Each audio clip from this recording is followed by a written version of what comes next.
हुतात्मा बालविनोद मंडळ ट्रस्ट या मंडळाची स्थापना 1970 साली झाली। या जे आत्ताचे जे वर्ष आहे ते 56वे वर्ष आहे। मंडळाचा अध्यक्ष म्हणून मी काम बघतोय। आपण या ठिकाणी जर बघत असाल तर हा संपूर्ण देखावा म्हैसूर येथील म्हैसूर पॅलेस केलेला आहे। 70 फूट उंच, 110 फूट लांब आणि 40 फूट रुंद असा हा भव्य देखावा हेमंत भाटकर, रोशन आणि विजय यांच्या सहकारी अनेक लोकांनी हा देखावा उभा केलेला आहे।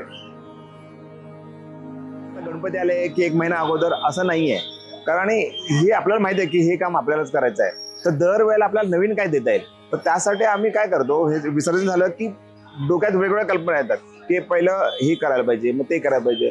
मग त्याच्यामध्ये 4-5 थीम आम्ही विचार करतो। त्या 4-5 थीम मधून मग एक थीम आम्ही फायनल करतो। मी भाऊंना दाखवतो, माने साहेबांना, त्याच्यामध्ये जो चांगला वाटेल आम्हाला की हा चांगला होतोय म्हणून, तर त्याप्रमाणे मग आम्ही जवळजवळ म्हणजे त्याचा डिझाईन्स तर आम्ही 3-4 महिन्यापासूनच अगोदरच करतो।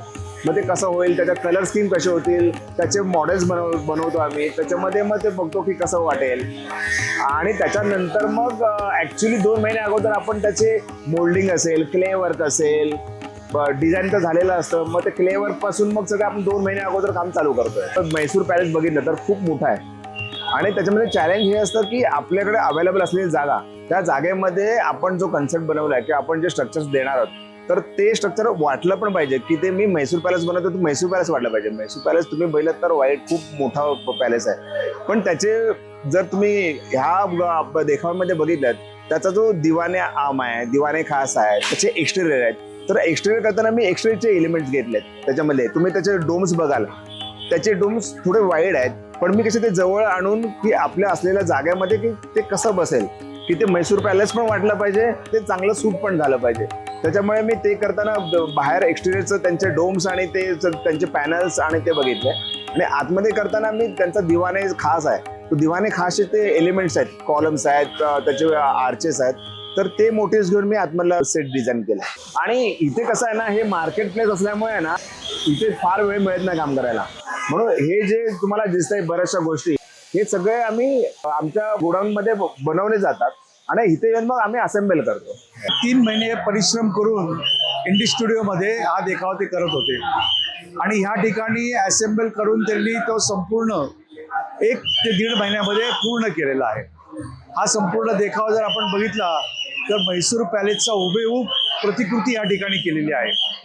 अनेक भाविकांचा या ठिकाणी चांगला प्रतिसाद मिळतोय, आणि संपूर्ण 4ही बाजूनी फिनिश आहे। म्हणजे वर बघितला, मागच्या बाजूने, डावीकडनं, उजवीकडनं, समोरनं, सर्व बाजूने फिनिश आहे। रंगसंगती इतकी उत्कृष्ट झालेली आहे की आम्ही स्वतः म्हैसूर पॅलेस 2-3 वेळा बघितलाय।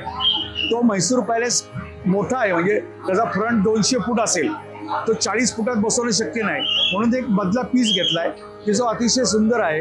हा असा संपूर्ण देखावा या संपूर्ण टीमने केलेला आहे। छोट्या जागेमध्ये तुम्ही एक गोष्ट जेव्हा करता ना, ती जर तुम्ही खूप डार्क केली तर ते कोझी वाटत राहतं, पण तीच गोष्ट तुम्ही थोडी ब्राईट केली, त्याचे कलर्स ब्राईट ठेवले, तर त्याची आतमधली स्पेस खूप मोठी वाढायला लागते। तर ह्या कलर्स बरोबर कसं आहे ना, तुमची लाईट आहे, लाईटिंग करणं हे खूप महत्वाचं आहे। जर तुम्ही सेट किती चांगला लावलात, त्याला लाईट चांगलं नाही झालं तर त्याचा काय उपयोग नसतो। त्याच्यामुळे ते कलरला चांगलं करण्याचं काम लाईट करते, त्याच्यामुळे दोन्ही खूप सायमल्टेनियसली चालतात। जे आहे ते अतिशय गुन्ह्यामध्ये, लेवल ट्यूबमध्ये, आणि एक पिलर स्टार्ट टू फिनिश एका लाईनीमध्ये, हाईटमध्ये तुम्ही वरती बघितलं कुठे एक साईड खाली एक साईड वरती असं तुम्हाला दिसणार नाही। म्हणजे संपूर्ण काम, ज्याला परफेक्शन म्हणतो आपण, अशा पद्धतीने हे केलेलं आहे। हा जो डोम आहे, हा डोम आम्ही थोडासा पुढे घेतलेला आहे। तो पुढे याच्यासाठी घेतलेला आहे की जेव्हा आपण खालपासून आपण जेव्हा बघणार, आपण 5-6 फुटावरतून बघणार, पण तो आपल्याला जेव्हा 70 फुटापर्यंत बघायचा आहे, तर तो त्याचे काय काय एलिमेंट्स आपल्याला दिसतील। जर मी हा डोम मागे ठेवला असता तर हा डोम असं आत्ता जे स्ट्रक्चर दिसतं बाहेरून बघताना ते तसं दिसलं नसतं। तर त्याच्यामुळे त्याचं पर्स्पेक्टिव्ह खूप महत्त्वाचं असतं। स्वर्गीय नितीन चंद्रकांत देसाई यांच्याकडं आमच्याबरोबर गेले 15-20 वर्ष येत आहेत, आणि मग त्यांना जे काय लागतं ते म्हणजे न लाजता मागतात की मला हे पाहिजे, तुम्ही ह्याची व्यवस्था करताल का, लाऊडची व्यवस्था करताल का, रंगाची व्यवस्था करताल का, जे देखायच्या संदर्भातले जे काय आहे मटेरियल, कारण ते मुंबईवरून येतात, पुण्यात त्यांना बाजारपेठ माहीत नाही, तर ते संपूर्ण आणण्याची इथपर्यंत पोचत करण्याचं काम मंडळाचे कार्यकर्ते म्हणून करतो आम्ही. कुठलीही गोष्ट करायची म्हटलं ना, ही एक टीमवर्क असते. हे एकट्या माणसाचं पॉसिबल नसतं. आता तुम्ही जर बघत असाल, माझे म्हणजे अगदी कार्पेंटर लोक असतील, टायपिस्ट, पेंटर असतील, हे सगळे लोक आहेत. तर ही एक टीम असते आमची, एक फॅमिली सारखं आम्ही सगळेजण काम करतो. त्याच्यामध्ये तुम्ही जर बघितलात, विजय यादव आहे, रोशन आहे, भूषण लोखंडे आहे, अनिकेत तांबट आहे, हे सगळे माझे पिलर आहेत. ज्या हे बाबू गेनू मंडळामध्ये भाऊने आमच्यावर जो विश्वास दाखवला, त्याच्यामुळे आम्ही कसं ते परंपरा पुढे चालू ठेवलेली आहे. तर हे फक्त दादांमुळे शक्य झालं आम्हाला. त्याच्यामुळे कसं दादा अजून कसं नेहमी मला वाटतं, मी जेव्हा काम करताना की दादा आहेत, ती मला सांगत असतात की नाही हे असं कर. दादा असते तर काय सांगितलं असतं मी, की हेमंत हे झालं पाहिजे, हेमंत हे असं असायला पाहिजे. तर त्याच्यामुळे कसं ना, त्यांची जी शिकवण आहे तर ते एंडलेस आहे आणि ते कायम माझ्या बरोबर असतात. कला दिग्दर्शक स्वर्गीय नितीन चंद्रकांत देसाई यांचे कला क्षेत्रातील योगदान अगदी अद्भुत म्हणावं असं आहे. जेव्हा जेव्हा भारतीय सिनेसृष्टीमध्ये कला दिग्दर्शन या विषयाबाबत चर्चा होईल, तेव्हा तेव्हा स्वर्गीय नितीनजींचे नाव अव्वल स्थानी असेल यात काहीच शंका नाही. आपल्या कल्पकतेतून आणि कलेतून प्रेक्षकांना विलक्षण दृश्यवैभवाची भुरळ पाडणारा हा दिग्गज कलाकार आज आपल्यात नाही, पण त्यांनी केलेल्या कार्यामुळे ते सर्वांच्याच कायम स्मरणात राहतील. स्वर्गीय नितीन चंद्रकांत देसाई यांनी या ठिकाणी अनेक देखावे सादर केले. म्हणजे जे आपण पिक्चरमध्ये बघत होतो ते प्रत्यक्ष रस्त्यावरती त्यांनी दाखवले. मग शनिवारवाडा असेल, म्हणजे पेशव्यांचा पिक्चर जो होता त्यात शनिवारवाडा त्यांनी केला होता. त्याचा 7 मजली इथे या ठिकाणी शनिवारवाडा उभा केला. देवदास पिक्चरमधला देखावा या ठिकाणी उभा केला. आणि सगळ्यात म्हणजे आम्हाला अभिमानास्पद असा हा देखावा आणि आम्हाला सर्वांना कार्यकर्त्यांना आवडलेला देखावा, सर्वच देखावे त्यांनी चांगले केले. परंतु राजा शिवछत्रपती ही जी मालिका आहे त्यातला देखावा जो त्यांनी या ठिकाणी उभा केला, लोकांनी त्याला भरघोस प्रतिसाद दिला. म्हणजे अष्टप्रधान आणि राजा शिवछत्रपती हे विसर्जन मिरवणुकीला गणपतीला घेऊन चाललेत. हे विसर्जन मिरवणुकीमध्ये सुद्धा त्यांनी रद्द केला आणि जागेवर सुद्धा केला. तो अतिशय अभिमानास्पद असा आम्हाला मंडळाला त्यांनी हा देखावा सादर केला.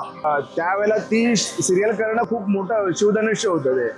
कारण ते त्याच्या अगोदर खूप लोकांनी प्रयत्न केला होता ती बनवायचा, पण ती तेवढी सक्सेसफुल झाली नव्हती. आणि दादांनी तर ती एकदम फार सुंदर केली होती, जीव ओतून काम केलं होतं. मिशन काश्मीर लागला होता ऋतिक रोशनचा, आणि मग त्यातला एक हाऊसबोट विसर्जनला केला. म्हणजे पहिला जागेवरचा देखावा नाही केला, विसर्जन मिरवणुकीचा देखावा मिशन काश्मीर हा दादांनी पहिला या ठिकाणी सादर केला.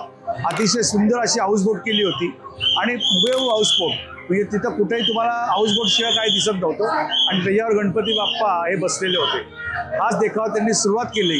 त्यांचं आणि आमचं घट्ट नातं झालं आणि गणपती बाप्पा पण त्यांना पावला. तिथं पुढे त्यांची सुरुवातच झाली. मी जेव्हा गावावरून, मी दाभोळ माझं गाव आहे रत्नागिरी जिल्ह्यामध्ये, एका छोट्याशा गावातून येऊन मी जेव्हा पहिल्यांदा मुंबईला आलो, तर दादांबरोबर एका लगान फिल्मसाठी मला काम करायला मिळालं. तर कसं होतं, तर लगान फिल्मचं, ती लगान फिल्म गावच्या बेसवरती होती. त्यामुळे मला इझी वाटलं की गोठे आहे, पूर्ण ती गावच्या बेसवर असल्यामुळे ते मला फार इझी वाटलं काम करताना. पण ज्यावेळेला मी मुंबईला आलो त्यांच्याबरोबर, दादा म्हटलं की याच्या पुढे तू माझ्याबरोबर काम कर. त्यांच्याबरोबर मी काम जेव्हा करत होतो, आम्ही पहिला काम केलं मी देवदास फिल्मवरती. तर देवदास तर तुम्ही बघितलात तर ती त्याचं स्केल वेगळं आहे. आज लोक रेफरन्स म्हणून वापरतात की देवदास फिल्मची सेट कशात. तर त्याच्यामुळे तो खूप आठवणीत राहणारा माझा सेट आहे तो देवदास आहे. त्याने काय शिकवलं की तुम्ही कुठलंही काम कराल ना, कुठलंही काम करशील ना, ते स्वतःचं म्हणून करायचं. म्हणजे स्वतःला जर आवडलं ना तर ते लोकांना नक्कीच आवडतं. आणि त्या लेवलपर्यंत काम करायचं की ते खूप चांगलं वाटलं पाहिजे. की स्वतःला खूप चांगलं वाटलं ना तर लोकांना ते चांगलं आवडणारच आहे. आणि जीव ओतून तुम्ही काम करा तर ते चांगलं होतं काम.